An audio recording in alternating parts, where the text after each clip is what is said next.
TV party tonight! What? TV party tonight! Oh, we got nothing better to do than watch TV and have a couple of brews. Don't want to talk about anything else! We don't want to know. We're dedicated, yes, To our favorite shows! Oh, my circuits! Everybody loves Hypnotoad. Scary dog! Pearson at Blurnsville. Futurama! Good evening. This is the Radulich Broadcasting Network premier podcast TV party tonight. I'm your host, the mandated reporter, and frankly, I'm mortified, Mr. Mark Radulich. And tonight, our favorite show, well, at least a show we watched, is WWE Hell in a Cell, brought to you by the good people at the World Wrestling Entertainment Network. And this didn't even have a sponsor. Would you want to sponsor this? Of course, those voices, those mocking laughter you hear first from our Canadian office is Chris Bailey. Chris Bailey, how do you do? I am thankful I live in Canada, because if I had these guys' necks, I would wring it. This is what I will say. We are in a brand new era of pro wrestling, folks, and we've got competition coming out of the yin-yang. And WWE treated us to Hell in a Cell 2019, and words will be said tonight. Yep. And also joining us, you last heard him on our BH 90210 review. He's back with us again. How you doing, Mr. Chris Sheehan? Hey, how are you? How are you, indeed? Before we jump into Hell in a Cell, and we are going to rip right into this, but I want to say, because people have been asking, hey, are you going to do anything on the Wednesday Night War? And it's mostly, not that I don't want to, it's just a time constraint thing. I have a lot of other stuff in terms of podcast and real life things going on, so it just doesn't lend itself to recording time. But I want to take a moment and say the following. There was a lot of people after the first night of NXT versus Dynamite that went, oh, Dynamite beat them in the ratings and all this other stuff. You gotta remember this one thing. I'm gonna try to say this as nicely as possible. Dynamite's the shiny new thing. AEW right now has a lot of attention, a lot of positive attention. We've certainly given it, well, not positive, but attention on this network. You know, our little corner of the internet. People are interested. It's the first new wrestling organization in a long time. It's got it's got a fair amount of stars into it. It's got some money. It's on the network that used to show World Championship Wrestling, and so already people are their minds are sort of attuned to that WCW WWE feud of the 90s. That was sort of like the high point in a lot of modern wrestling fans' lives in terms of being a fan of wrestling. So yeah, I'm not surprised it beat NXT, which had a 3-week lead in, but has also been around for a really long time. I mean, you know, Seth Rollins was the NXT champion at one point before he got called up. Bray Wyatt was on that show. They've been running NXT shows for a very, very long time.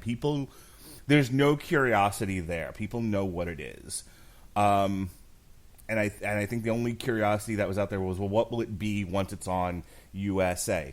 I think NXT will be fine. I think it'll ebb and flow depending on who, you know, what matches they've got and who's there and how many known stars come back.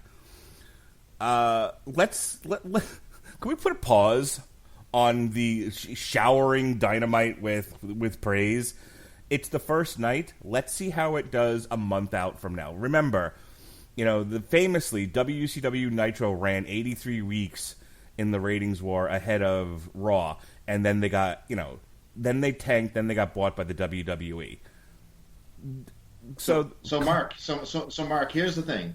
So I know we want to, not be too out of the gate, positive with AEW and the fact that they did win the ratings war, but they won the ratings war against NXT. So let's put that in perspective. This used to be a network show. It's done at Full Sail University. Both shows look radically different. One looked like it was a classic prime time. AEW looked Nitro-esque in his approach. So when you turned it on, they had the fireworks back, which forced WWE to bring back fireworks, by the way. Thank God. If you went into a coma in 1997 and just woke up, you would have thought Nitro just changed its branding. I thought actually that Cody Rhodes was fighting Alex Wright. That's how convinced I was that this was WCW. Yeah, this out of the gate, AEW did the right things. I was, if you listen to any of our back shows with TV Party Tonight with covering AEW, I was very, very critical of this product getting to this stage, and I was very glad to see that out of the gate they came out with the right amount of effort. They didn't give us everything. They didn't give us a Chris Jericho title match. They gave us a 3-way. They didn't give us a full Kenny Omega match. They had them attacked. They gave us just enough to sprinkle and didn't shoot the load on their first night. So I think a very positive night out of the gate. Is it an indicator of how it's going to be in even 3 weeks' time, let alone 3 months? No. It can be an anomaly, but I think this was a wake-up call to WWE, and that's all we needed. They didn't give us the equivalent of a Lex Luger or a Hall or a Nash showing up on Nitro. They gave us the equivalent of X-Pac sitting in the audience and Jake Hager. If even that, yeah. So, look, that's it. Like, I'm not trying to be negative. I'm just trying to put this into perspective. He's being cautious. Don't just assume because they won the first night they're going to win continuously or anything like that. I think you need to give this time. Give it 3 to 6 months, and then you can kind of look back and say, okay, now we have enough data to make an accurate judgment. Right, Chris? Sheehan? Well, yeah. It's like, I think without hyperbole, there's no war. And the fans, for whatever stupid-ass reason, they want a war.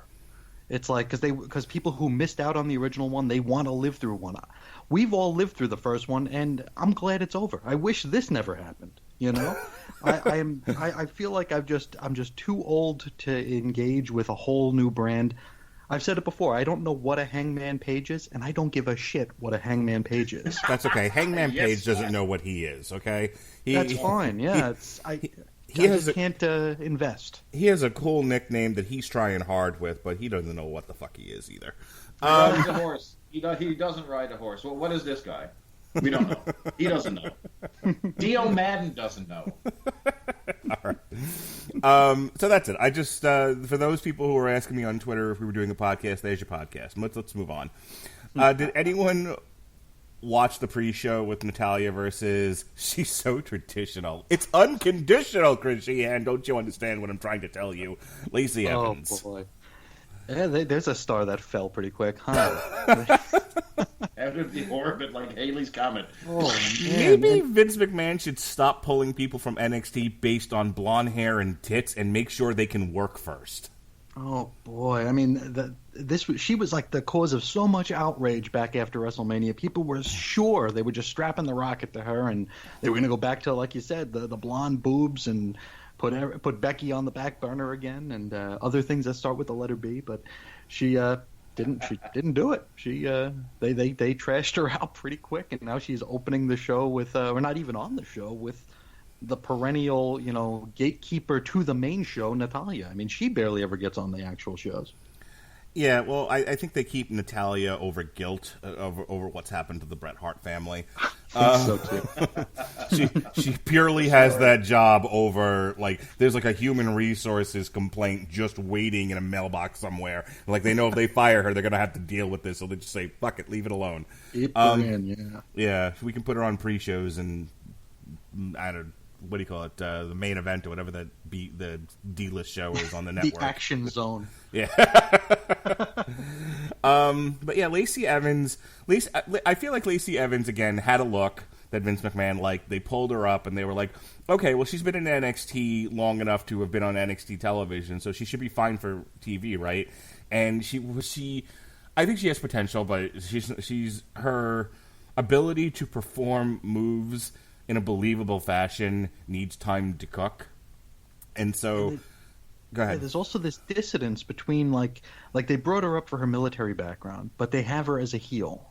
It's like you can't have it both ways. Like, they want her there as sort of like a figurehead, or as like just like someone you could aspire to, because she does have this legit real world experience. But then they have her like tweeting her arguing with a cop after being pulled over. It's like, well, are we supposed to root for this person as a human being? Or are we supposed to hate this person as a human being? And because anywhere in the middle doesn't work, and that's where they are. They're in the middle with her, and it's like, okay, I'm booing this person because she's, wiping her brow and throwing a handkerchief at somebody, but at the same time she's being portrayed otherwise as this hero. It's just I guess it's the Web 2.0 variation of professional wrestling these days, that where we have these two different unique looks at characters and real person. I don't know. It just doesn't land for me. I didn't see the match. Bailey, did you see the match? I did.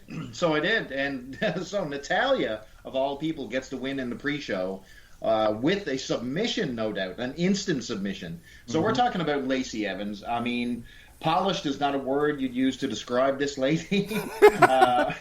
Definitely not. She's definitely not ready for prime time. She botches moves all over the place. However, I will say there is a progression. So take a look. She actually hit the moonsault this time. She didn't trip up doing a snapmare. There is improvement going on here, but there's a reason this lady is on the pre-show. I'm surprised. I thought they had a good thing going when they paired her with Corbin. I think there would have been a good relationship there if they did a king-queen type of thing, because I think both of those acts need help, and we'll see a little bit later with Corbin especially, and old Shorty there that there's definitely something needed for both acts, and I think that was a good thing. Having her lose all the time, I'm not really sure that losing to Natalia is a good career move, so I don't know what trajectory that Vince McMahon has this girl on. But it's obviously nowhere. It's the pre-show match and ended with a submission. Not exactly high time or a high moment in the career of Lacey Evans there for sure. No, I think then she gets knocked out. She got knocked out with her own move after that too. Oh, and then to make matters worse, then Natalia gave her the woman's right. Yep. So there you go. Oh, listen. I thought one thing that I thought was funny was Jerry Lawler, and God bless him, he's back on commentary. Thank God, because he's with two stiff cardboard cutouts with Joseph and Dio. Oh my God, those guys are in just crap. Get them off my screen and out of my ears. I don't know what to say. But anyway, I thought Lawler was going to do his usual drip over, the divas. He was about to start, and he said, "I love Southern Bells," and then Dio just cut him right off and was like, "Whoa, hold back there, King."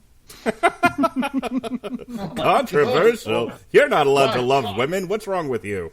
And he didn't even say anything. He wouldn't survive with 1997 Jerry Lawler, is all I could say. Yeah, the guy would have been clutching his pearls and fainting. Yeah, look, I think, like I said, I think Lacey Evans is in the position she's in right now to kind of learn on the job. I don't want to be too harsh on her because it's an untenable position to be in, to not be ready for the big show but called up anyway for any variety of reason and then be told, be successful. And it's like, okay, she's trying her level best. Like, she's not, I don't think she's not Randy Orton, who couldn't give a fuck right now and hasn't given a fuck for a long time. And has good reason on this pay-per-view not to give a fuck. Yeah, exactly. This isn't lethargy or ambivalence. This is she's just being pushed beyond her level at this point. And so I think she's, like Natalia sucks, but she sucks like as a personality. She doesn't really suck as a wrestler per se. I think she can perform moves adequately. So, having Lacey Evans work with Natalia, I think works. I mean, as long as they keep her in there with people who can kind of show her the finer points of professional wrestling, I think she'll come along, given another year or two. I think she'll be fine. And then she'll be one of the main eventers again because she has the right look. She does. She does, absolutely. The package is there. It's just that there's no filler in the middle of that Oreo, brother. Yeah. So the pay-per-view started off proper with your WWE Raw Women's Championship match. It went 21 minutes and 50 seconds between your champion, the man, Becky Lynch, and the boss, Sasha Banks. Becky Lynch defeated Sasha by submission with that shit-ass armbar. Here's the thing with Hell in a Cell. For me, it's either they use the cell really well and they make it a part of the match and it's not just a hardcore match happening inside of a cell. Obviously the high water mark for this was The Undertaker and Mankind, where that cell was part of the story they were telling. And, and obviously it's memorable for the bumps Foley took. But there are other matches that are just kind of forgettable, where while you're watching them, they're entertaining because who doesn't like a good car crash? And there were definitely some fairly inventive, violent spots in this, but otherwise, it was a kind of a hardcore match inside of a cell, and I laugh because they don't seem to know what to do with Becky or Sasha. They brought Sasha back after she threw her tantrum with the idea of, okay, we'll push you, we're sorry. And she still can't buy a victory, and she's no further along than she was before WrestleMania. And Becky Lynch continues to be champion despite not knowing why she's popular. Chris Bailey. Boy, are you right. I mean, where do I start? Well, number one, I guess one good thing, I kind of dig the red Hell in the Cell. So, the cage itself looks pretty decent from an outside perspective. Even when my wife and kids were passing the screen, they're like, "Hey, what's that? That looks pretty cool." So, I mean, visually it was a win. So now let's get inside the ring here. Unique spots. You call it unique spots. So they had one that I'll call out. So somehow they propped a chair up in the cage with kendo sticks. So basically they took 2 kendo sticks in the corner of the cage. They made a little stand and they set a chair on it. Then they sat somehow Sasha Banks on the chair and gave Becky Lynch gave her running drop kick from the ring apron to knock her off the chair. So, a lot of effort for nothing, but it was kind of cool. I don't know. That's a lot of setting up.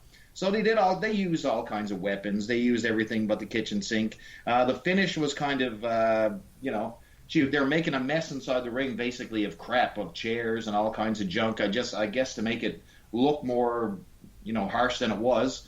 Then we got the submission on the chairs, which was kind of anticlimactic, and you just wonder, what are we doing with Sasha Banks?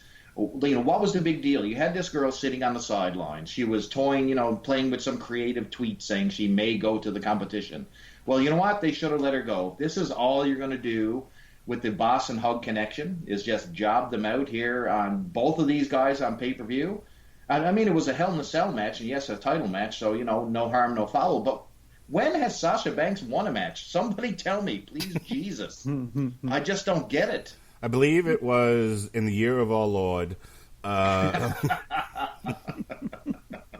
like, what? It's the same match you see over and over, so there's nothing new about Sasha Banks. Even her attitude, she sort of settled back into old Sasha, so that the edge is even gone. She's got blue hair. That's all that's different, folks, and she's still losing in a red cell. My son was watching. My 5-year-old son was watching this, and I said, "Hey, who do you like? Do you like Becky with the red hair and the black outfit, or Sasha with the blue hair?" And he goes, "I like the one wearing the least clothes." All right, he's learning well, Mr. Radulich. I will say this though: the fans are sickening of the man. You can see it every single show. The boos are getting more intense. And when Sasha was looking like she was going to be put in jeopardy and knocked out, those fans were booing Becky Lynch hard. So a revolt is starting here with both her and Rollins. So WWE needs to do some adjustments quick on this. Go ahead, Chris Sheehan. Okay, I'm glad you mentioned the rearranging of furniture and stuff. There's a couple of problems that I'm seeing here. One has to do with the timing of this pay-per-view, because we do have the draft coming up. So this is like an exercise in treading water. Like, they don't want to make any changes because we don't know where things are going to wind up in a week. And just really poor timing for this sort of a thing. I don't know how much of that was in their control or out of their control, and it really doesn't matter. I mean, if you're expecting people to pay for this program, they should put some effort into making this program worth watching. But the rearranging of furniture is it's just part and parcel of what WWE is now. It's just all they're doing is looking for highlight reel footage. It's like you have that scene where there's chairs and everything, and there's she's doing the arm bar on the chairs. That's a 2-second frame that they're going to play in highlight reels. They don't care about how they got there, the psychology involved, the underwhelming anticlimactic ending this was to a sort of raucous match. All they care about is the scene, setting up the chair. Even in ladder matches these days, it's just like so much rearranging furniture so they could put somebody through it, and it's like they're just waiting around. It's like, you get that kendo stick, I'll get this one. Okay, you hold it, I'll get the chair. It's just so ridiculous and overbuilt. Do you? And all it is. Do you listen to the Jim Cornette podcast? I don't. So I only interrupted you because I needed to piggyback on what you were saying, and then I'll let you continue. Sure. Jim Cornette has been watching a lot of modern wrestling, and he's so funny because I've picked up on this line, and this is all I thought about throughout this entire match. Why do they hate the furniture so much? Because the furniture and the fans hate them. That's why. Oh boy, but it's just and Becky doing that running drop kick into the corner where Sasha was propped up on that chair. It's like all they cared about was that 3 or 4 second clip that they can put into a highlight reel later on, and You're all exactly right. They're literally clip building, is what they're doing. That's it. It's like if only they still had Jim Ross, so he could like just Becky, like by God, Becky, they could just put that in the background of it. That's all they seem to want. It's all about brand building and not about match building, which really, really does a disservice to when you watch these individual shows. I mean, another thing that we talk about on the air is comic books and how that's very similar, how they don't care about building a story. They just want like this big reveal result that's going to break an internet, and that's all that we're building to here too. And just like Bailey said, the reaction to Becky is getting a little bit is weakening, and I think a lot of what was charming about her, even like the corniness to her, like she'll talk in puns sometimes, and that was like cute at first, but now it's just like all I can see is like her and Seth Rollins in like booking committees. It's like I'm just so over it. It's like, and it's just like she got over by accident, and now they don't know how to maintain it. So okay, well let's make her, she's going to be the sarcastic badass all the time. It's like, well, all the women, you treat them, you script them the same way. So why are we going to cheer for her over anybody else? It's just, I don't know. I thought it was a good match for what it was, but way too much aggression toward the furniture for sure.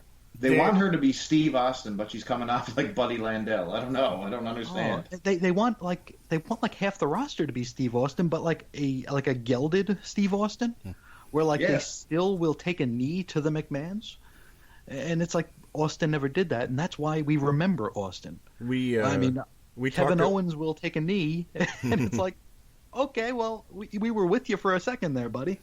Well, it's funny. And I don't want to get too ahead or off track, but we talked offline about the Austin Tyson versus Tyson Fury Braun Strowman, and they were like, "Wow," and the comment was like, "This doesn't have the fire, the intensity, the unpredictableness of Austin Tyson," which is what enraptured all of us at that time. And I said, "No, Braun Strowman Tyson Fury is exactly that. Only it's the 2019 woke, Me Too, safe."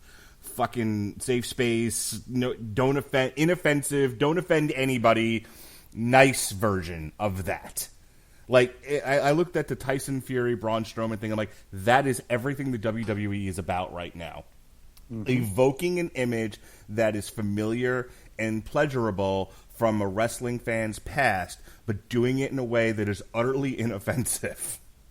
Sure, why pandering to please play this, ESPN, please play this. But why did Tyson and Austin work? Listen, Tyson Fury, you got to, they played him up as a family man on Raw. This is a guy who's a boxer. He's an actual athlete. Mike Tyson didn't come off as an athlete. He came off as a beast. He was a freaking rapist. Yep. He hit women. This guy was in jail. This guy was everything this nasty badass. He was a real badass in real life. Yeah. And then you mix that with TV badass Steve Austin, and you had like fucking magic on the screen. Mm-hmm. And over on the other side, you got Braun Strowman, trying to get these hands with the family man. It's crap. Yeah, they should have shown clips of Tyson Fury at least snorting cocaine. Then we would have gotten some sense of who Tyson Fury is. Snort that coke, Fury.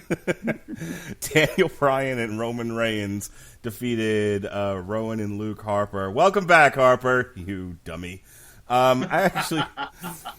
I actually really like this match, and part of the reason why I realized something about myself as I was watching this. I like Roman Reigns as the heater in a tag team. That's why I think he never offended me in the Shield, but his solo runs have been oscillating between bland and awful. He worked really well. He had that, like, Roman Reigns and Daniel Bryan had that Shawn Michaels Diesel thing going for them. They were the cool dudes with attitudes. In that you had Daniel Bryan, who was bumping all over the place, and then he would hot tag to Rowan, who did the power moves.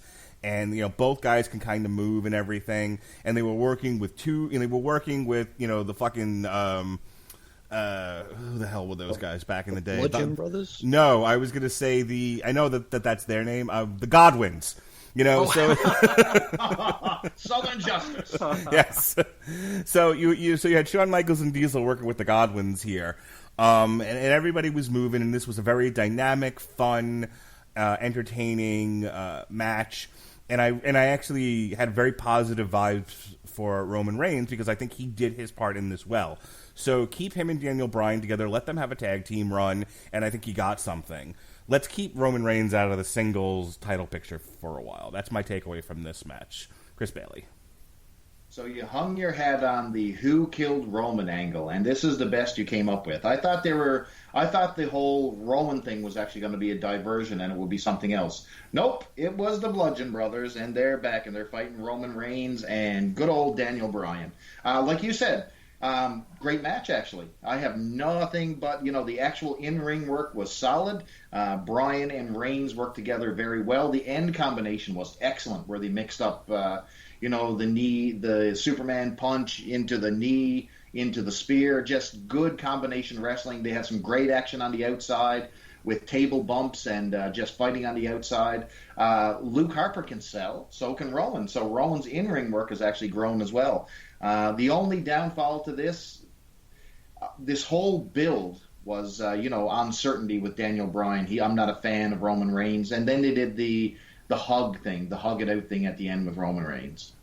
I don't know. That didn't play well. I would have had Daniel Bryan not shake his hand and leave and let everything go, as, we're on different sides of the fence. But I think we're going to see a Daniel Bryan face run again out of nowhere. So that whole heel run that he had as the, literally the Earth's champion is over with. So I don't know how to feel about that. It was the right win. Good match overall. Nothing but pleasures talking about this one, to be honest with you. I think we have to know how Fox and Saudi Arabia feel about Daniel Bryan to know where he's headed next, right, Chris Sheehan?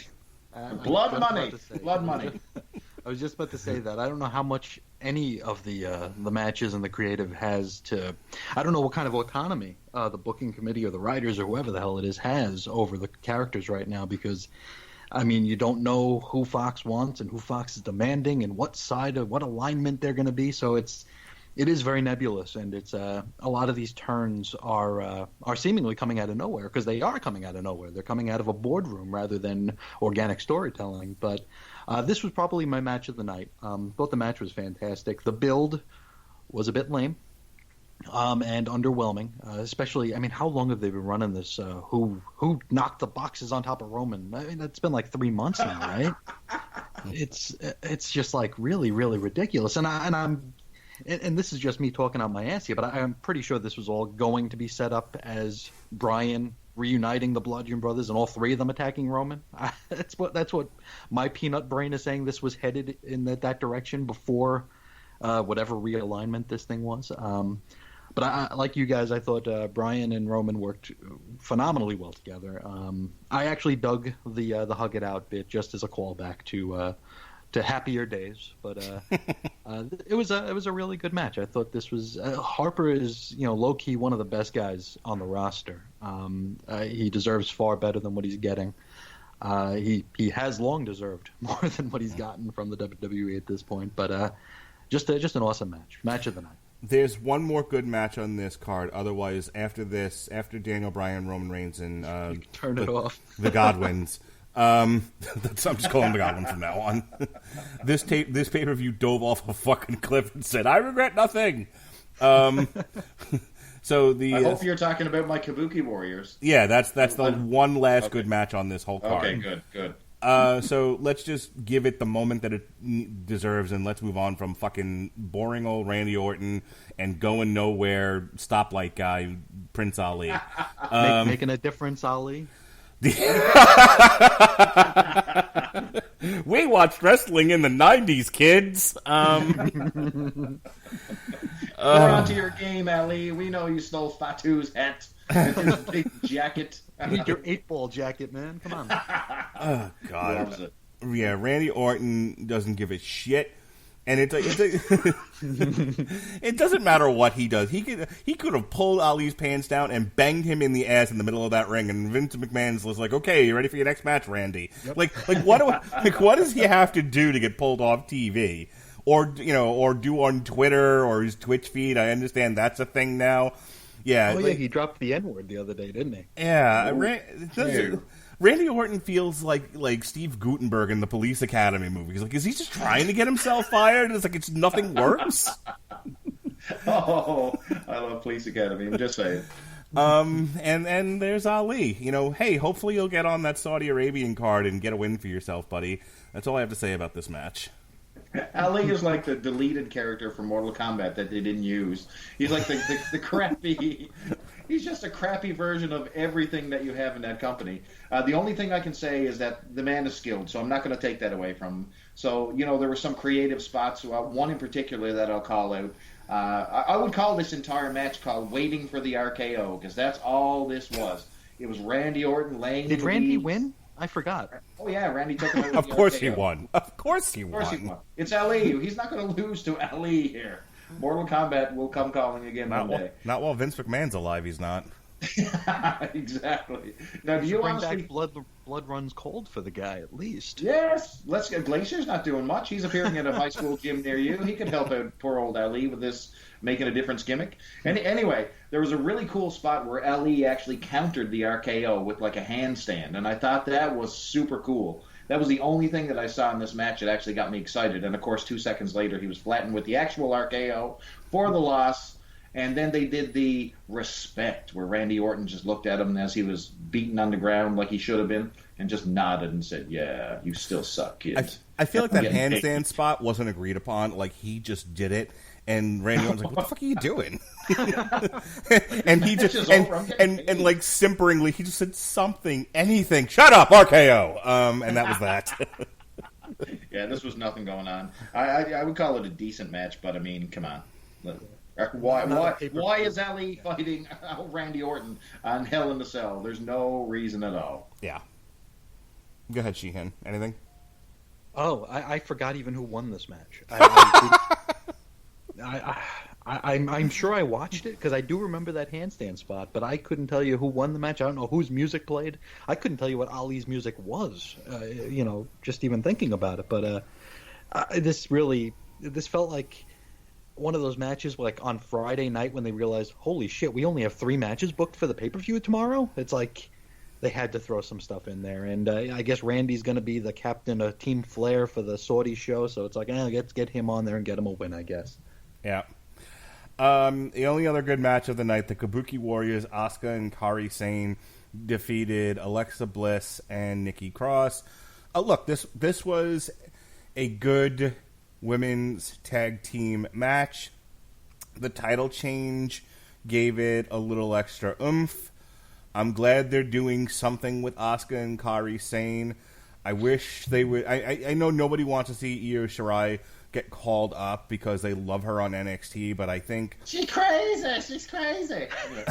but I think this is one of those groups where I kind of just want to see them run wild over the women's division and kind of be like the undisputed era of women in the WWE. Asuka, Kairi Sane, and Io Shirai, and then if there's a fourth one somewhere in the roster, grab another Asian gal. Or grab somebody from like NXT UK just to keep it all non-Americans. But either way, this was solid. Nobody made any egregious errors. Both teams have a lot going for them. I mean, they completely took the piss out of Alexa Bliss and Nikki Cross, making them Chuck Actual Taylor friends. and Trent Beretta. Oh.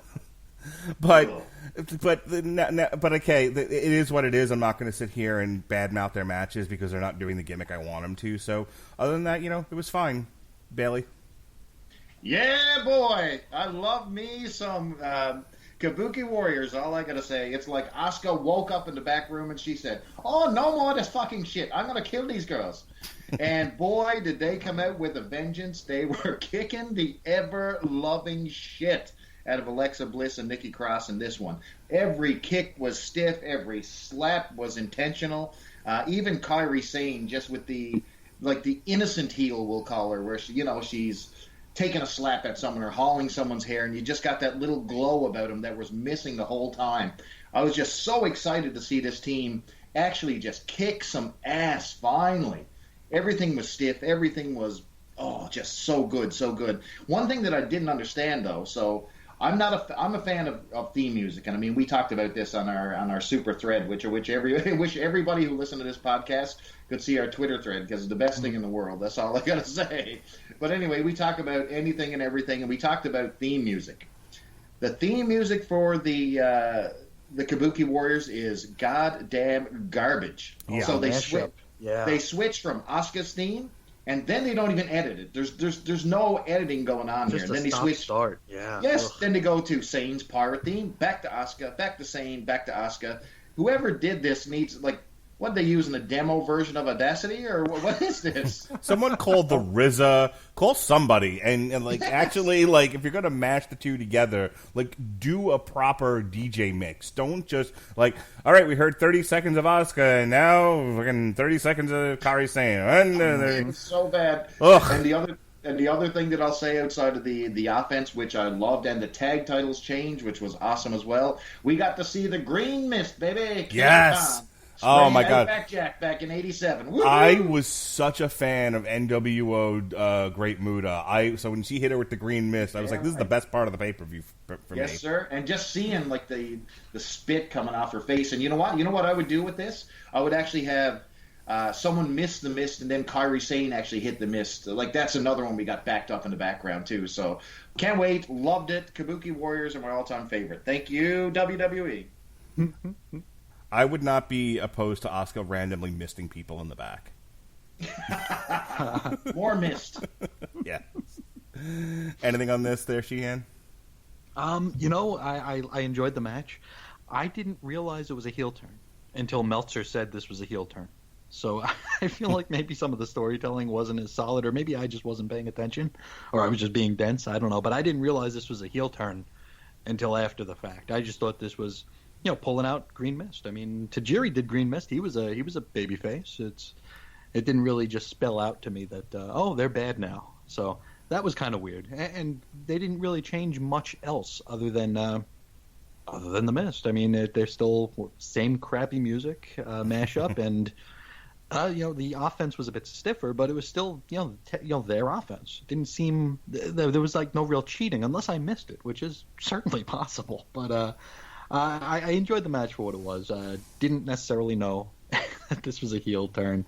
I love the Mist, the Return of the Mist. I would like them to do more with the Mist.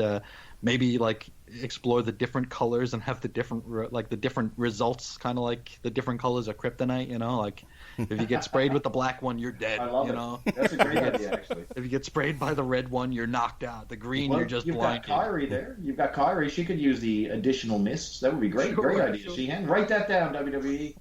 So I remember, I don't remember who it was. Was it Akibono? Was like back in Japan where like someone like spit the black mist like into a woman's crotch, and then she gave birth to Akibono a couple days later or something. I mean, just such weird crap. It's true. Watch it on YouTube. That's fact. Oh yeah, but I don't really necessarily need that and mist impregnation to happen, but just be creative with it. Do some more good stuff with it. Kairi Sane has to lose the stripper pirate outfit now, though, if she's going to be a heel. Kairi Sane is a beautiful woman, Mark Radulich. I'm not commenting on her inherent beauty. I'm commenting on her stripper pirate outfit. Her fashion sense.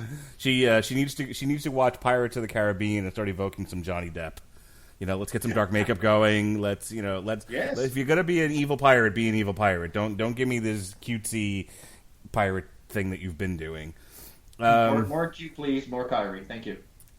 All right, and here's where we're going to get into the shit portion of this show. The Viking Raiders and Braun and their mystery partner Braun Strowman had a useless match against the OC. I hate the Viking Warriors. Oh my God, do I hate this team? Go ahead, somebody talk. I'm getting pissed off. Look, I like the Viking Raiders just fine. I liked them when they were the War Raiders in NXT and they were murdering people. They look for big dudes. That's the one thing about like a lot of NXT right now. You have big fatties, like the size of King Kong Bundy, who throw themselves through the air like Rey Mysterio, and it's great. And it's one of the few things that I have some minor disagreements with Jim Cornette on, like or like a Kevin Nash, where like big guys shouldn't fly like high flyers. Like no, sometimes it's fun to see a meatball flying through the air. It's fine. So the Viking Raiders, other than having their name denuded and probably pushed up to the main roster too fast, they're fine. And Braun Strowman, they're trying to rebuild him. Now he's doing this thing with Tyson Fury, and it's like, for a while there, he was just a foil for Roman Reigns and Brock Lesnar. And they're kind of trying to rebuild him from having massacred him from that era. So, okay, then fucking beat the OC. This was a 6-man tag. There was no reason to have this end in DQ. And I'm okay with DQ finishes. I'm okay with countouts and stuff like that. But when you're trying to build people up, like AJ Styles and Luke and Gallows and Anderson aren't going to be affected by a loss to these 3 guys on a middle of the card, going nowhere, doing nothing 6-man. But yet they felt the need to protect AJ Styles, kind of, sort of, by doing a DQ finish and then having Braun Strowman knock him out. Like, it's weird where they decide to invest in overthinking and where they invest in no thinking. Because this was one where it was like, yeah, this was an easy one. Just go ahead and beat him. And then they were like, no, we need to overcomplicate this. And then later on, we're going to talk about Charlotte and Bayley, where it was like, you put no effort into this match.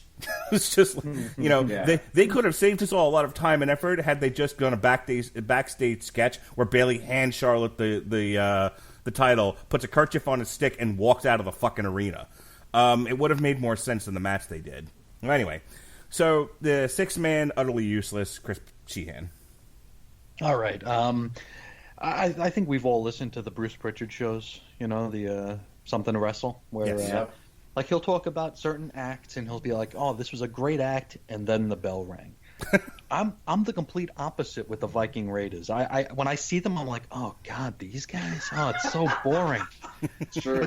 But then the bell rings and they're kicking ass and they're flying and they're hard hitting and it's really dynamic and I'm finding myself really enjoying their matches. And then the bell rings and the match ends and I'm like, "Oh, get these guys out of here! They're just so dull. Don't need Vikings walking around." But I really enjoy their offense. I think they're really good. I think they're really good at what they do. Strowman, how many times do we have to rebuild this guy? How long has he been on the main roster? Since like 2016, maybe? Yeah, with the Wyatts. Yeah, so he's been on the roster for 3 years, and we've rebuilt this dude like a half dozen times. It's like this generation's Big Show.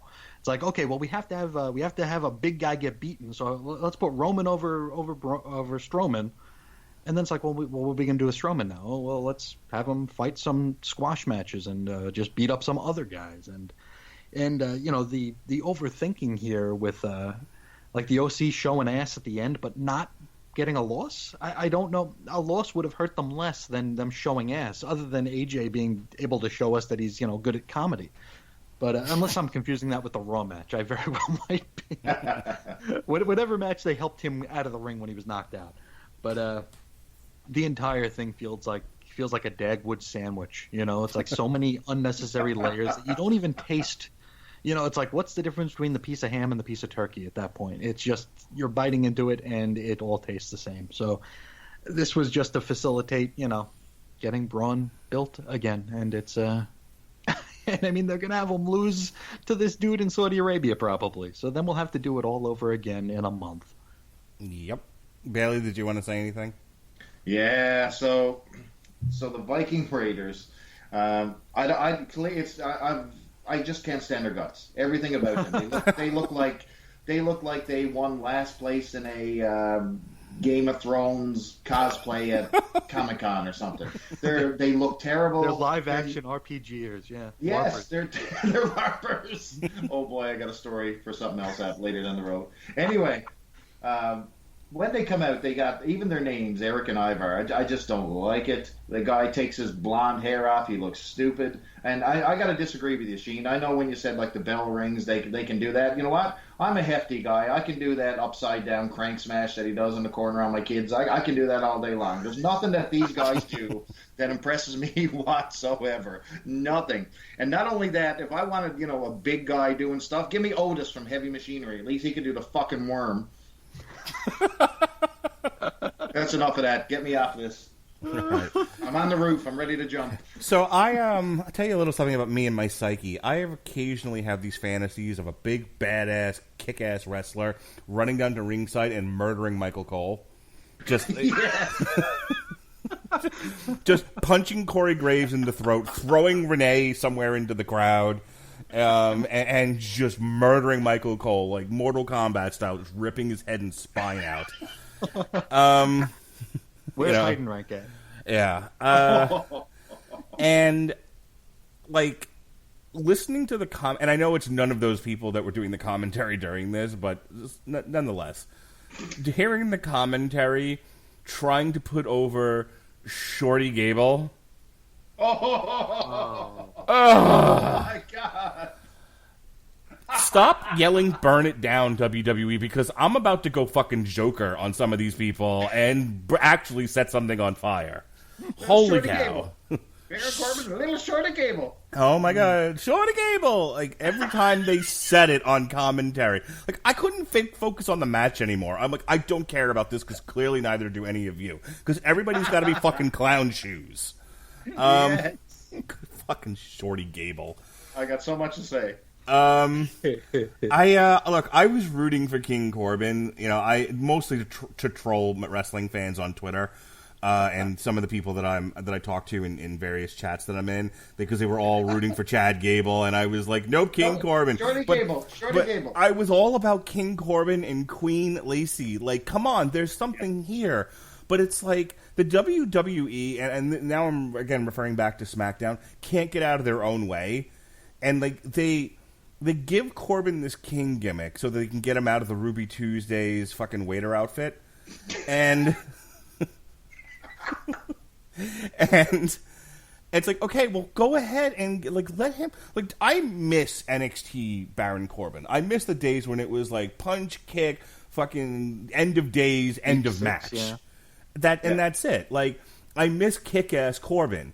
And so give him this King gimmick, give him Lacey Evans, build a court of jobbers around him. Like, Chad Gable shouldn't be fighting King Corbin. He should be jobbing for him. Like, he should be his jester in the court. Absolutely. See, that would have made more sense to me than Shorty Gable. So instead, they just make him more clown shoes. And it's like, you know, the only person Corbin can beat now is Chad Gable, who's 3 feet tall, but has the pedigree of having been an Olympic caliber wrestler. The opportunity to push Chad Gable and really give him something and get people behind him was to have him win King of the Ring. Once they decided to put it on Corbin, that should have been the end of Gable. That should have been the end of this feud. I'm fucking done with this already. And on top of it, as if the WWE was like, we know fans probably hate this. What if we tweak their nipples just a little harder and then start calling their hero a derogatory name? Let's just keep kicking the fans and see how they feel. I mean, they're not the ones giving us millions of dollars to do shows like Saudi Arabia is, right? Fucking WWE. Go ahead, Bailey. Oh, thank you. Thank you, Jesus.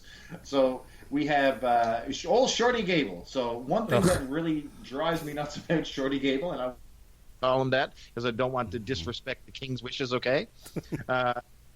His awkward pose coming to the ring. You know how every single wrestler has, like, their little histrionics that they do. Like, the boss comes out and she'll flash her fingers and she'll flip her hair, and everybody has their thing. Well, Shorty Gable comes out and he does sort of like he puts his hands out to the side and gets all awkward, and he does this shit-ass grin, and it's so bad. I just want to punch him in the face. Anyway, the whole show was based around, like, little jokes. And, like, you just couldn't take it serious. And when I talk about costuming, where in all that is holy did King Corbin get his king costume? I mean, it's like it was 5 o'clock in the afternoon, the Halloween store was closing, and they had a fucking clearance rack on the sidewalk or something, and that's all was left.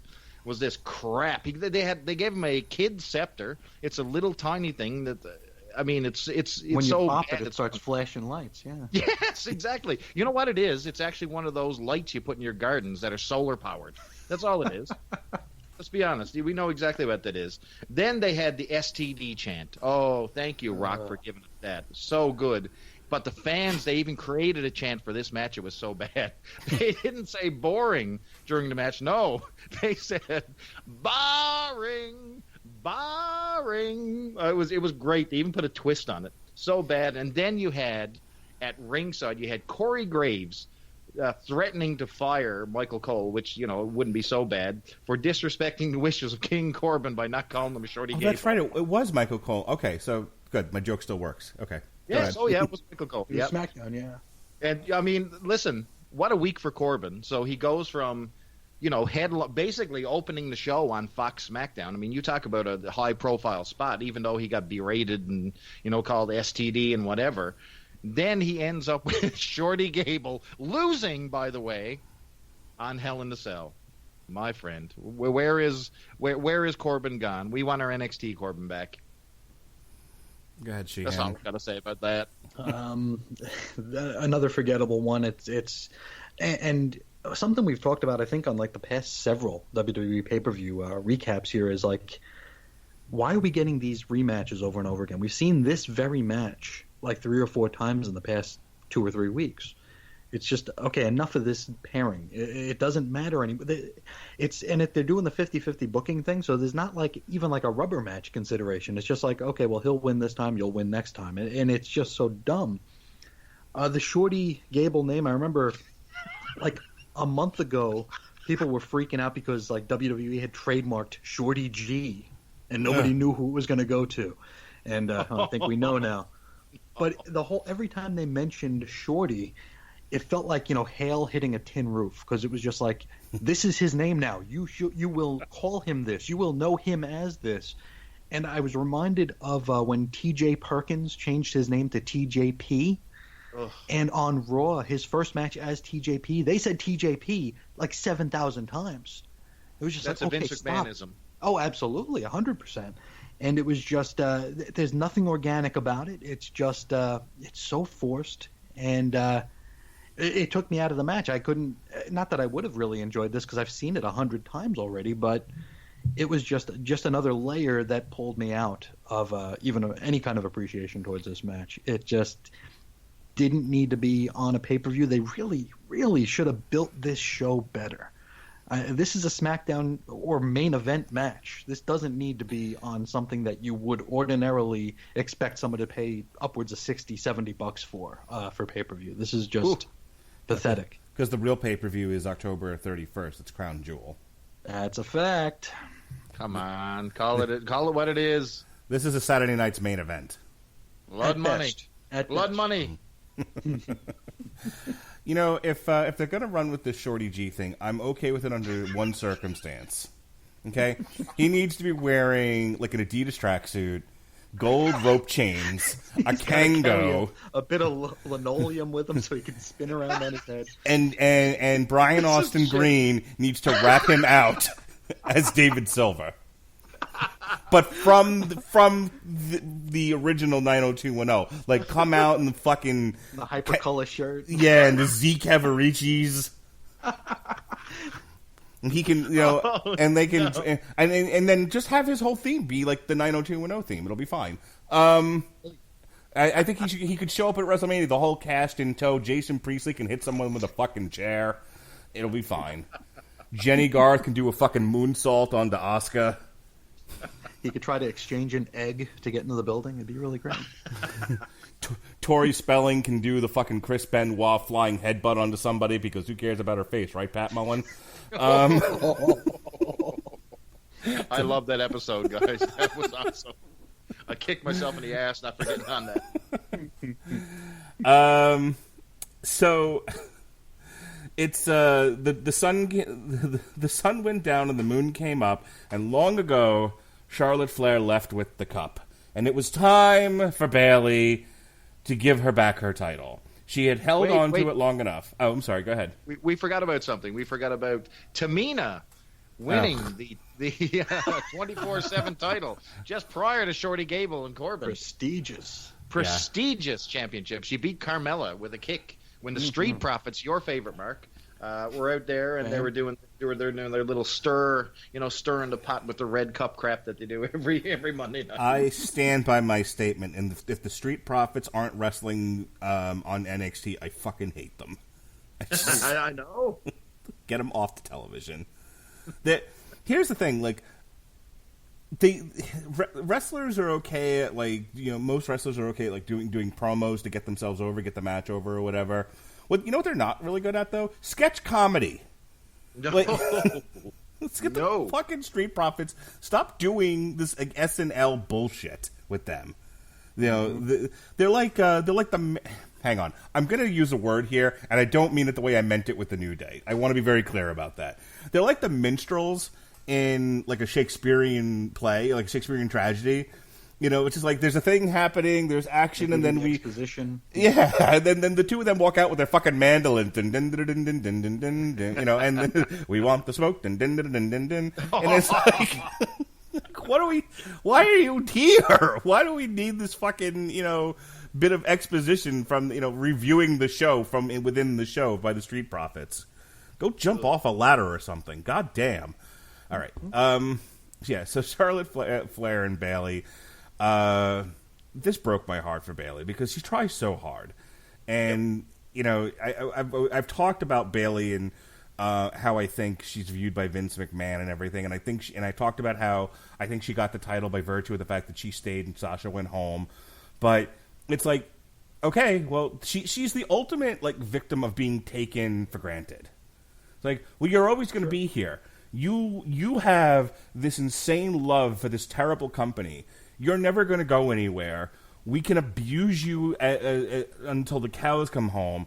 And while doing that, we can continue to push Charlotte Flair, who doesn't really fucking deserve it at this point. Like, the way they were utilizing Charlotte Flair, in, like, fighting, what's-her-face at SummerSlam, Trish Stratus, maybe work with somebody else, maybe try to elevate yet another girl. I don't know. Like, that would have been fine for Charlotte, but no, like, this company, again, has no imagination, and it's like, okay, well, you've had your run long enough. I think we've satisfied your need for attention and your loyalty for having stayed with us, so now give the title back to who it really belongs to and who should have had it all along. And it just makes me feel bad for Bayley. I mean, granted, she made more on probably last night's match than I'll make this entire year. But still, I feel bad for her. Right? You know what I mean, Bayley? Yeah, so you can really see what they're going for when it's Bayley, because the announcing speaks volumes to what they're trying to do with their character. So Graves was on there, and they're basically saying Bayley feels like she's playing second fiddle. She's not on video game covers. You know what I mean? So they're basically trying to downplay her, and they say that the only reason that that people are down on her is that she came to her friend's rescue. She's trying to help out her friend. So, the whole Bayley, she's still trying to be the role model. She hasn't changed. The fans have changed. And I think they've done a good job, actually, portraying that. And her frustration at the end. And I like the little nuances about Bayley's character as a heel. So she's not going full heel, but she's using, like, little advantages. So she broke out the eye poke this time. She did, feet on the ropes for leverage. Some things that she hasn't been using, but now she's rolling into them. I like when she came out. She came out on the stage, and she's talking to the fans. She's like, oh, do you want the tube men? Do you want them? Do you want them? So she's sort of playing with them, you know what I mean? Mm-hmm. And I think the end result for Bayley's character is going to be a good one. But, Charlotte won this one with the figure eight, became a 10 times women's champion. But the Boss and Hug connection, of course, left Sacramento empty-handed. So what do you do? And Bayley was left doing the throwing a tantrum. So that's the thing, is they had something good there with Bayley, but I think it works better if she's the champion. Yes. I don't know where they're going to go with her next, but they already had something with her doing that kind of Daniel Bryan. I'm doing bad things and I'm hanging out with a bad person, but I'm still acting like a hero to the children, was hilarious, and I loved it. And because I loved it, it had to go away. Well, look at Charlotte, for example. You talked about Charlotte.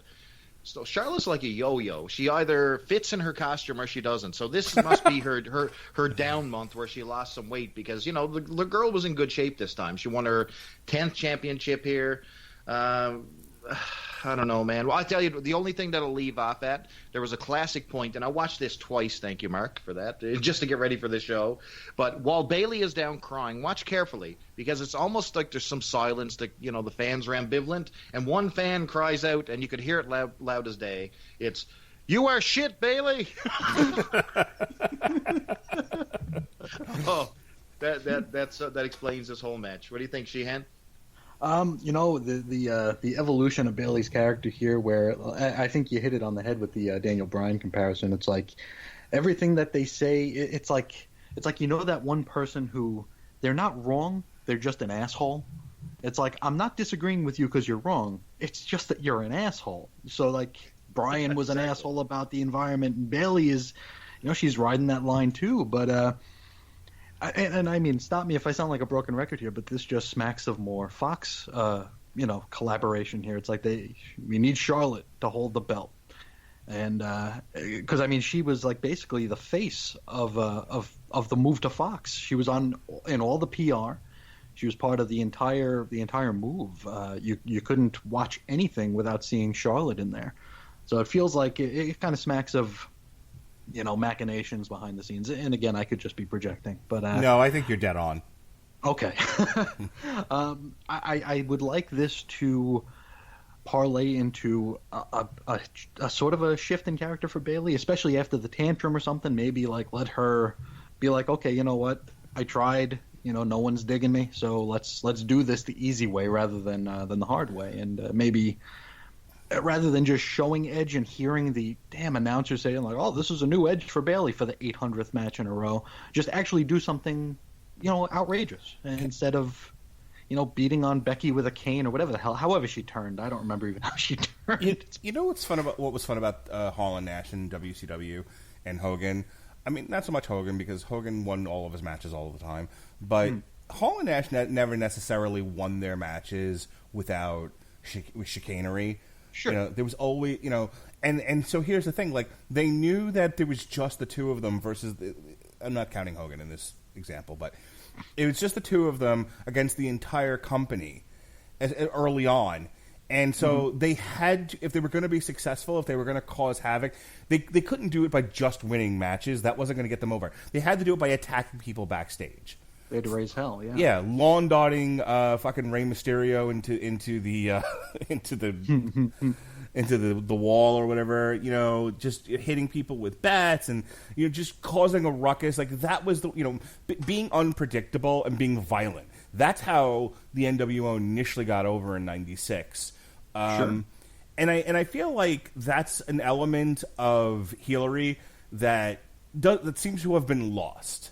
Like. Occasionally it happens, you see a guy attack another guy backstage, but it's like, if you're Sasha and you're Bailey, and now you've both lost pretty substantially in a series of matches with the same two women, how the hell are you not grabbing them from behind, from backstage, and throwing them into the wall? Like, that's a good point. It's this is the whole different era here comes into play, because with Hall and Nash doing what they didn't have to wrestle every night. But right. Sasha and Bailey are wrestling upwards of twice a week at this point. So, like, they can't win every match. They can't lose every match. So it's more this 50-50 bullshit where they can't be as outrageous as Hall and Nash were. And it just really hurts the presentation. They tried something similar. God, what was it? When The Rock came back and they turned The Miz and R-Truth into, like, these just pariahs where they were just destroying everything, and they caused that walkout where Beth Phoenix told Hunter that they're girls and they're scared. It was this big movement towards making The Miz and R-Truth dangerous. And it was the best thing that had happened in wrestling in years. It was awesome, but it was so short-sighted because they had to job to The Rock and John Cena in 3 weeks. So they can't build anything anymore because there's just so much damn content, and they're not going to have. And the thing we have this social media stuff going on now, so it's like if they try to make Sasha and Bailey more of an attraction, people would be like, well, they're burying them by not having them on TV, and they're going to tweet at them, and they're going to get replies from them with this nebulous, well, will we stay, will we go kind of bullshit. It's just a totally different product right now, and but your point is well taken. This really should be something where it evokes a feeling of dangerousness and unpredictability, but it's just not in the cards anymore, unfortunately. If you as a wrestler are not portrayed as caring about your wins and losses, I as a fan will not care. Absolutely. And that's where Bailey falls down for me, because I have been one of Bailey's biggest cheerleaders, that of the adult persuasion. Plenty of kids. I'm one of the few adults cheering this woman, and I feel like Fox executives looked at her and like, why is Sergeant Slaughter wrestling in your women's division? What's up there? And they're like, oh fuck, we'll get the belt off of her. It's fine, but there's no Bailey. Don't look at let me show you a card trick. Just doing everything they can to sort of please people who are very much concerned with the aesthetic of the show, and not, really looking long term at character and story and whatnot. Speaking of character and story, oh boy! Whoa! Oh, sorry. Whoa. Yes. Don't forget, gentlemen, we're forgetting again that the 24/7 title changed hands again during this match. Prestigious. When R-Truth finally won his 20th 24/7 title by beating Tamina right in the middle of this one. Carry on, Marcus. Oh, wait. Speaking of the title reigns here, I mean, how many does Charlotte need? She's been on the main roster 3 years. She's a 10-time champion. She's in competition with her daddy. That's she's gonna beat him in like a year and a half, and then it's gonna become like Jerry Lawler USWA. It's like Jerry Lawler, former 7,000-time champion.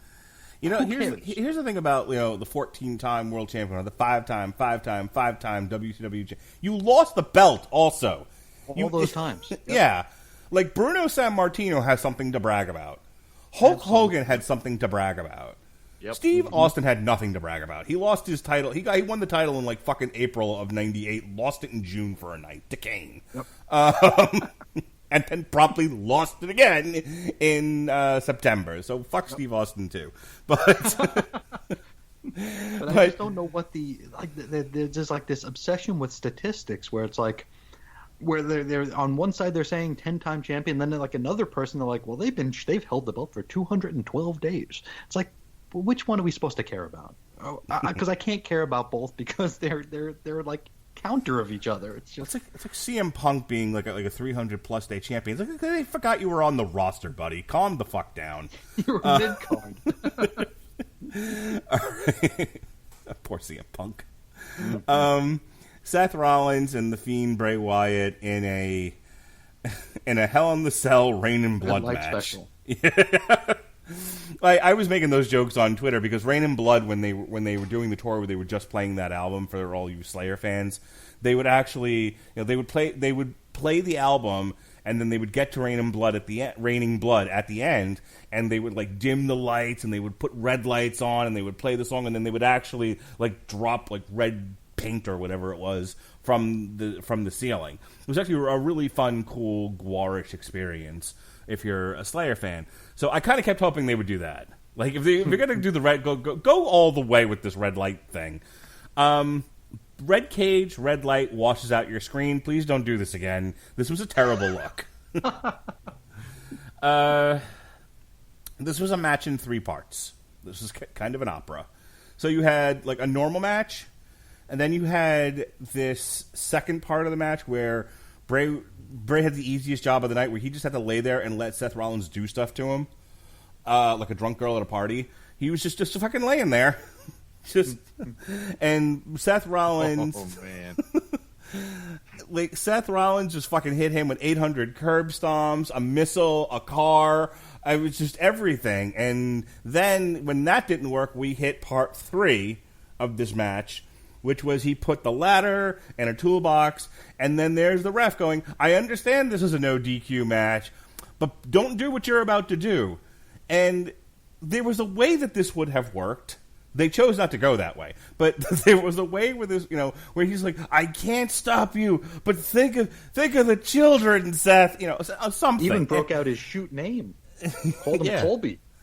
Just like, trying to, this is a good pickup, by the way, pleading to his humanity, don't murder this guy in the middle of the ring. This isn't worth it. And had he done it, and then kind of like wiped a tear out of his eye, and then went for the cover and outshot Bray Wyatt's hand into the mandible claw, and then he pins Seth Rollins to the ground, or then hits Sister Abigail and then pins him, and new world champion, the Fiend Bray Wyatt, lights go out, lights back on, he disappears with the belt. See, that would have been the way to end this thing. Instead, this dumb fuckery,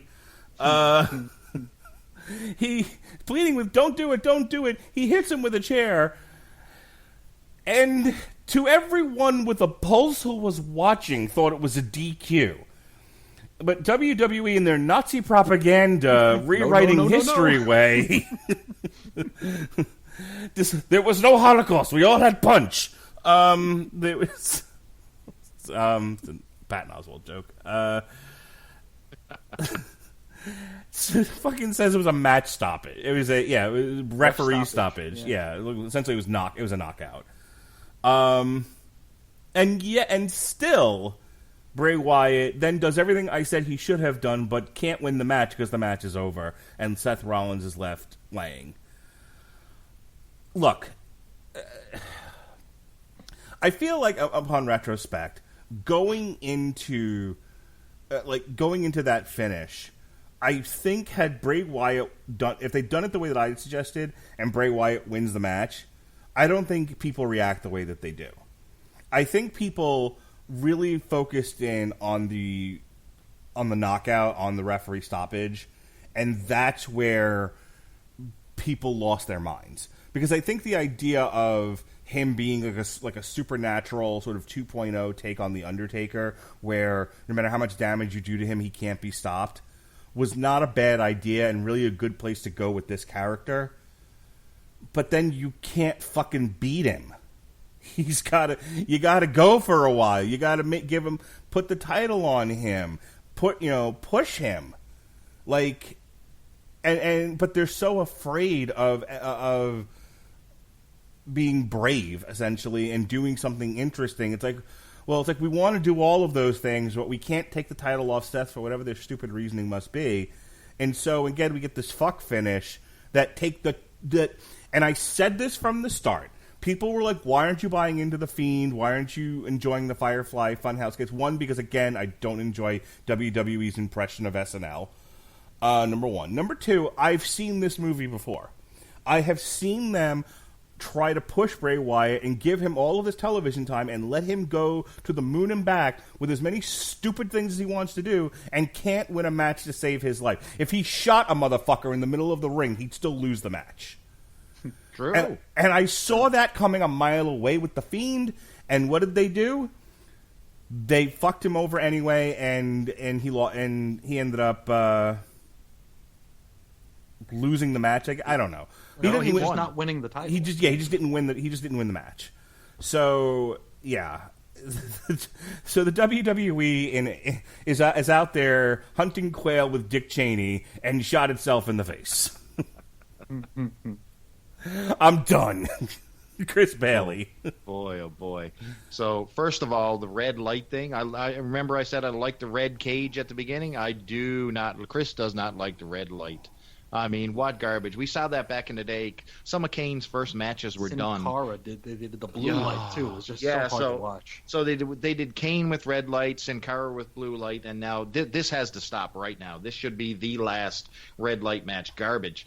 The commentary was so distracting because they were going out of their way trying to frame Bray Wyatt, the Fiend, as something non-human. I mean, you had that jack-off Dios or whatever his name is. He's just spitting out. You could tell he's got Vince McMahon not only in his ear but probably up his ass, just making these comments like, he has a murderous row of opponents, unlike this man. I mean, just garbage.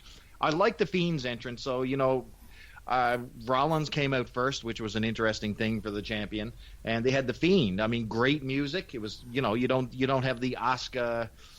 Someone took the time to actually edit this music, and it sounds good and it looks good coming to the ring. I will say that I believe it's by Code Orange. It's good. It's a good mixture.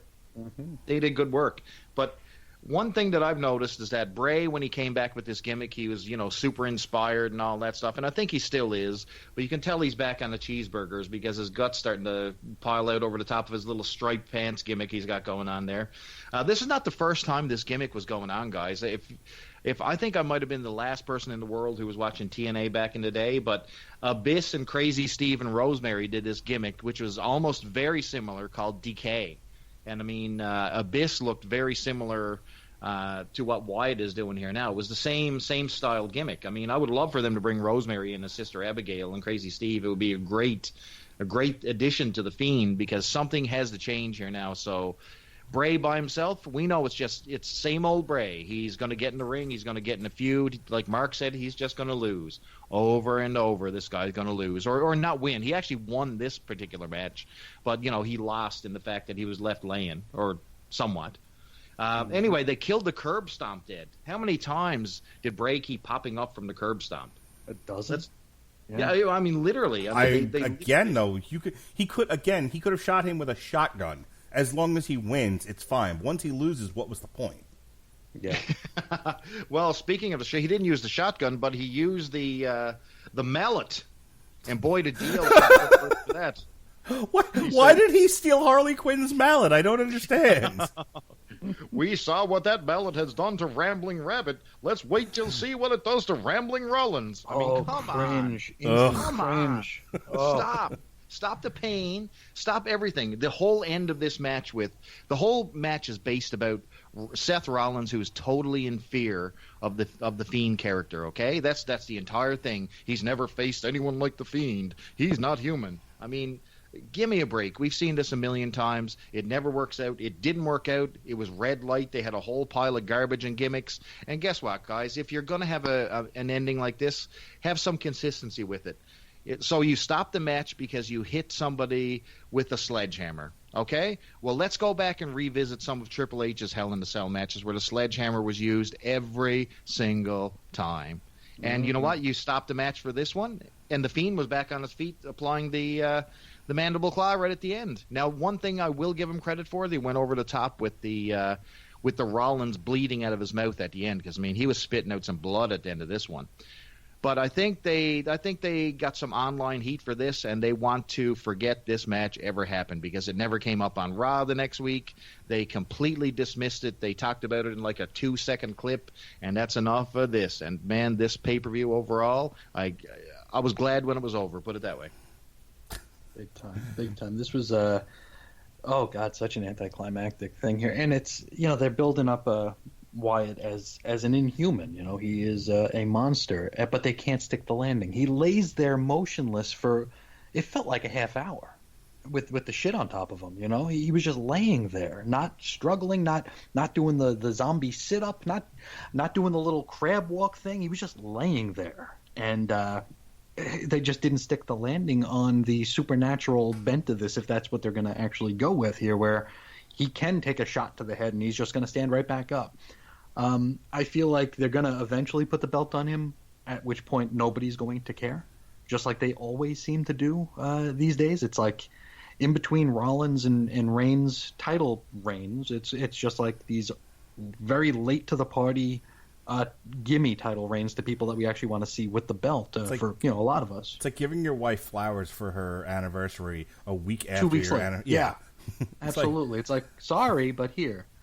Bad idea. I'm just going to tell you guys that's a bad idea. And like there is a way they could salvage this, but they won't, because they're so protective of Rollins and his non-character, because he doesn't have a character. All it is shucks, guys, I'm happy to be here, and I'm going to beat that monster. I'm going to beat that beast. I'm going to beat that king. And it's just that over and over again, where we see him like kind of crack here, and he goes into the bag of tricks. He pulls out the toolbox. He kind of loses his mind trying to, actually literally kill Bray Wyatt in the middle of a ring. But he'll be back next week, and he'll be like, yeah, guys, that was a heck of a fight. I got my butt kicked. And it won't be like, it won't be literally, that's what he'll say. Exactly. It's like, thanks, guys. It's great to be back. It's not going to be anything like it's not the nasally impression, Sheehan. Then burn it down. But it's not going to be anything like him like freaking out in the back, like him being the Mojo Rawley character, staring into a mirror, being like, "Man, what did he make me do?" Which I mean, it could work in a corny kind of way. Like the last time Bray had like a main event thing was with Cena, where it's like, "I'm going to make you embrace the hate and all this dark side crap." And they could do this with Rollins, but they won't. Where like you have Rollins question, how far was I pushed? And even though I was pushed this far and I had to compromise all of my beliefs and my integrity, play along with that. But to do all these awful things to Bray, and I still didn't win the battle. And they can build up like, what is he going to have to do? How deep is he going to have to reach? How violent is he going to have to become and ruthless? But they won't. Their next match will probably start with a tie-up, with a collar and elbow tie-up, and Seth will probably win, or Bray will win, where we don't even care anymore. Exactly. Go ahead, Mark. No, I was gonna say, like, I would have even accepted, like, he hits him with the chair on top of the toolbox and the ladder, and the ref's just like, I fucking quit. I'm not calling this. You want to murder a guy in the ring? Go ahead. Have him walk out. Yeah. Right. And then send down the paramedics. Like he doesn't, like, they don't end the match. Like, the ref just fucking quit. No bell ring. Yeah. Right. They like have it be where essentially the WWE turns its back on Seth Rollins. And then have Seth Rollins come out the next night and be like, I don't know what you want from me. Like, have him doing like an impassioned promo of, you backed me into this corner, you put me in here with this fucking zombie, and I went to a place that I didn't think I'd ever have to go within myself, and then for all of my trouble, you turn your back on me? Mm-hmm. And then have somebody else kind of speaking for, send the voice of the WWE out there, whoever he's going to feud with next, and do the next chapter of this. Sure. But like, instead, ringing that bell was really the one mistake, because, like I said, everything else was fine. As dumb as some of this might have been, it's all about how, like, we talk about this on Damn You Hollywood all the time. There's a lot of dumb movies out there, but it's all in the execution. And if you can give us a kind of a satisfying conclusion or a satisfying moment in a movie that leads to something else, okay. There's nowhere to go now. They just fucking stop the match, and it's over. And you can say like, oh well, he left him laying at the end. So what? So they'll do another match, and then what? Like, you didn't. Then they'll beat him again. And they killed the cell game. I mean, the cell is where these things are supposed to blow off. Right. But they started it in the cell. Where do you, like, are we going to get in the scaffold? Are we going to be in helicopters? Are we going to have the Hulk Hogan worse. monster trucks? I mean, what are we going to do? Saudi Arabia.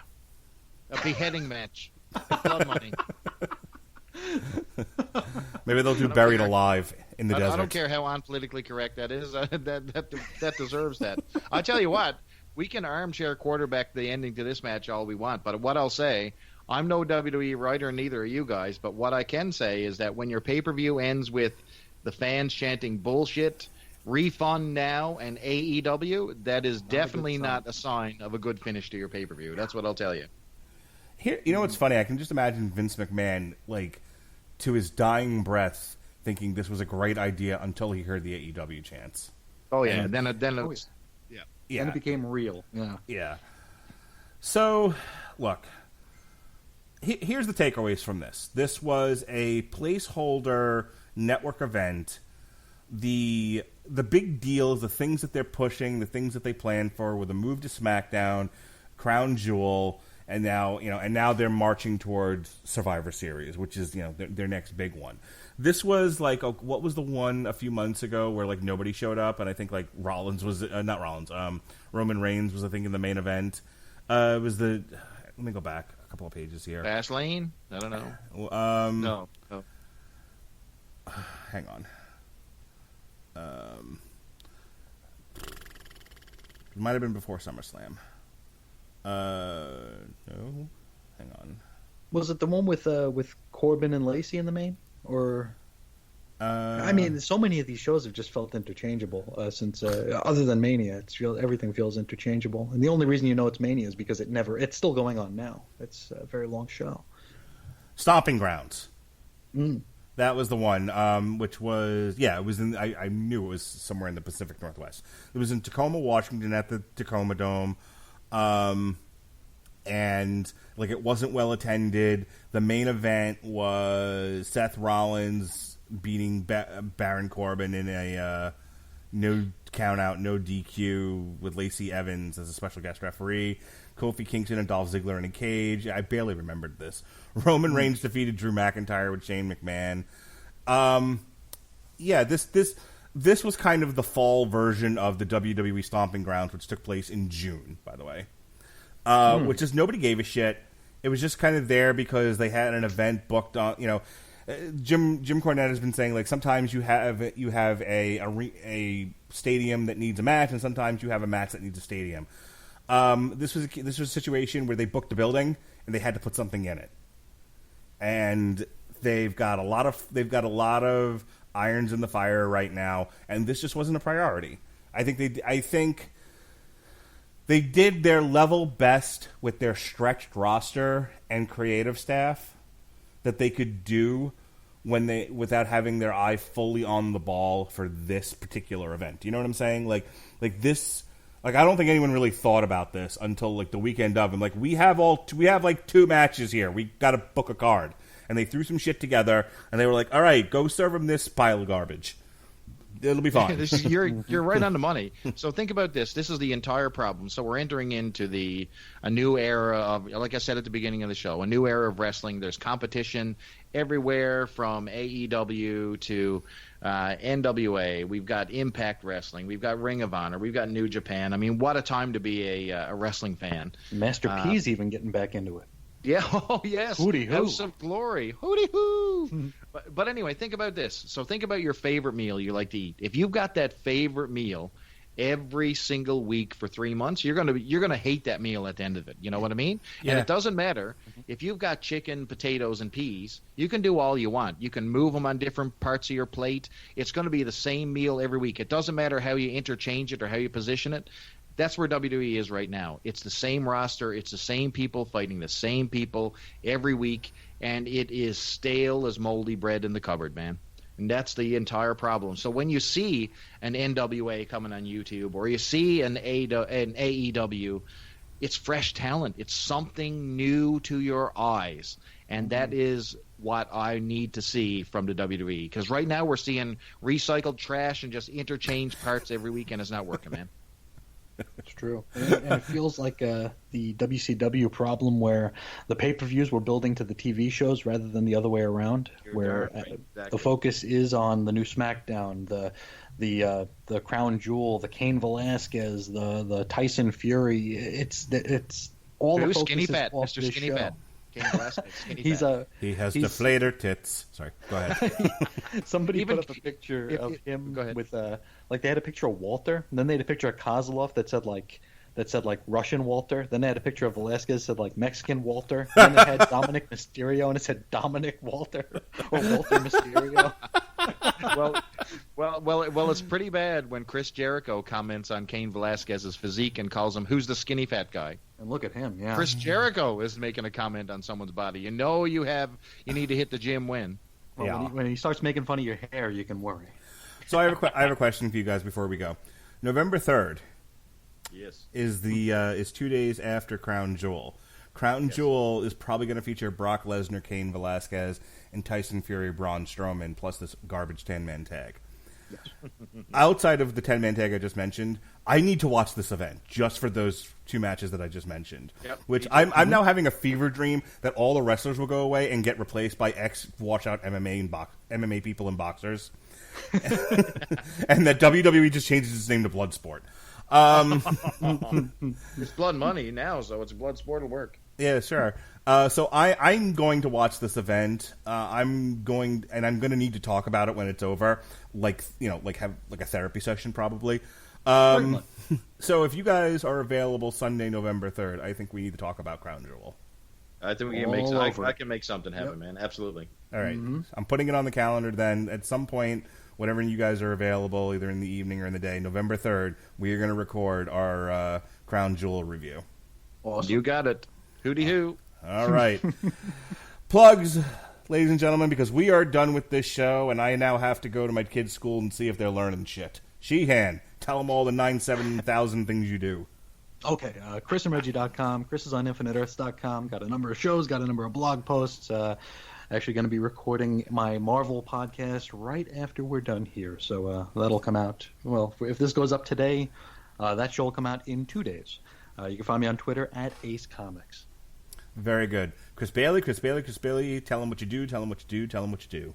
You can find me on the Twitter at Charlton_Hero. And also hooked up with Mr. Sheehan, we're doing a new podcast called Moratory Mondays, where we break down Marvel's Strike Force Moratory every single Monday, hopefully every single Monday. And you know what? Join in the fun, because there's going to be a lot of fan interaction moving forward, and all kinds of no one is safe over on Moratory Monday. So that is Chris Bailey. That's where I'm at. And outside of that, you can find me right here on TV Party Tonight with Mr. Mark Radulich. All right, folks, we just dropped source material Joker by Brian Azzarello. We did a Damn You Hollywood for Joker the Movie, almost a 3-hour discussion on that, by the way, so give that a listen. It's really good. Thank you. I listened. I appreciate that. Tonight, we are reviewing Album of the Year. Do you like rock and roll? You should. You should listen to Steel Panther. Heavy metal rules. It's the best album of 2019, bar none. Of course, I said that when I knew it was coming out before I actually heard it, but it doesn't matter. It's amazing. If you're not just walking through your house or your job or your school thing and all I want to do is fuck myself tonight, then you just don't love music. That's all I'm going to say about that. It's a catchy song. You should listen to it. Tomorrow night on TV Party Tonight, myself and Jesse Starcher will finally review Pennyworth Season 1, which debuted on Epix this past year. And because boxing has broken my heart, Tyrone Spong dropped out. He tested positive for who the fuck knows. So he will not be fighting Alexander Usyk. But we're still going to cover the fight anyway with whatever jabroni they've got to replace him. So myself and Victor Cicada will be providing alternative coverage of Alexander Usyk versus Ham Sandwich on DAZN. And then next week, it's all Constantine all the time. We've got Hellblazer, Dangerous Habits. We've got the John Constantine NBC series. We've got the movie starring Keanu Reeves, and we got a Baby Metal review coming at you. So that's all the news that's fit to print here on the Radulich Broadcasting Network. For Chris Sheehan, for Chris Bailey, Chris Bailey, be well. I'm Mark Radulich. Be well, be safe, and behave.